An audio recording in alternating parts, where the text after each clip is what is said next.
Hi friends, నేనైతే ఒక విషయం చెప్తామనేసి అయితే మళ్ళీ మీ ముందుకు వచ్చేసాను. అది ఏంటంటే, ఆడపడుచులు ఉంటారు కదా కొంతమంది, బాగా పెత్తనాలు చలాయిచ్చేస్తూ అట్లంతా ఫీల్ అయిపోతూ అంటారు. మేమే గొప్ప, మా అన్న మా తమ్ముడు కూడా మా మాటే వినాలి అని ఇట్లా అనుకొని చాలా ఓవర్ చేస్తుంటారు. అటువంటి వాళ్ళ కోసం అనమాట. అమ్మా, ఆడపడుచులుగా ఉన్న వాళ్ళంతా కూడా ఎవరైతే అట్లా పెత్తనాలు చలాయించేది, ఇంటికి వచ్చిన కోడలికి చులకనగా చూసేది, సూటిపోటి మాటలు అనేది ఇట్లా చేస్తుంటారో వాళ్ళకని చెప్తున్నాను. కొంచెం తెలుసుకోండి అమ్మా.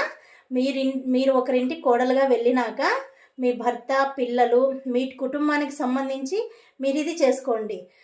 మీ మాటే నమ్మల్లా అని వాళ్ళు మీ మాటే వినల్లా, మీరు చెప్పిందే చేయాలా అని ఎట్లయితే మీరు భావిస్తారో, మీ ఇంటికి వచ్చిన అన్నకో తమ్ముడికో వచ్చిన భార్య కూడా వాళ్ళకు కూడా అదే ఆశ అనేది ఉంటుందమ్మా.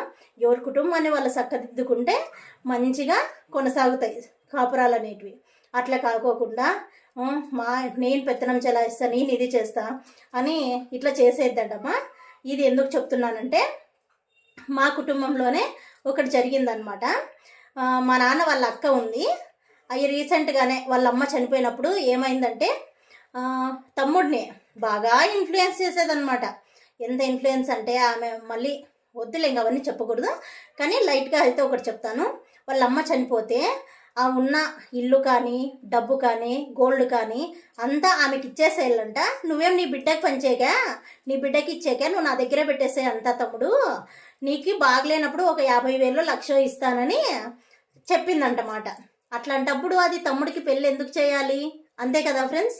ఎవరైతే ఏముంది, ఇప్పుడు తమ్ముడికి పెళ్లి చేసినాక భార్య, పిల్లలు, వాళ్ళ కుటుంబానికి సంబంధించి ఉంటుంది కదా వాళ్ళకు కూడా ఏదన్నా. అట్లా కాకుండా సంసారాలు కూల్చడానికే కదా ఇటువంటి మాటలు మాట్లాడేది అటువంటి ఆడపడుచులు. అందుకే అమ్మ, దయచేసి ఆడపడుచులు కర్మ కొట్టుకోవద్దండి, ఉసురు కొట్టుకోవద్దండి. ఒక ఆడపిల్ల ఇంటికి వస్తే ఆ ఉసురు అనేది కొట్టుకోకుండా మీది మీరు చూసుకోండి. ఉసురైతే తప్పకుండా తగులుతుందమ్మా. ఇట్లా ఆడపడుచులు ఎవరైనా బిహేవ్ చేస్తే జాగ్రత్తగా ఉండండి.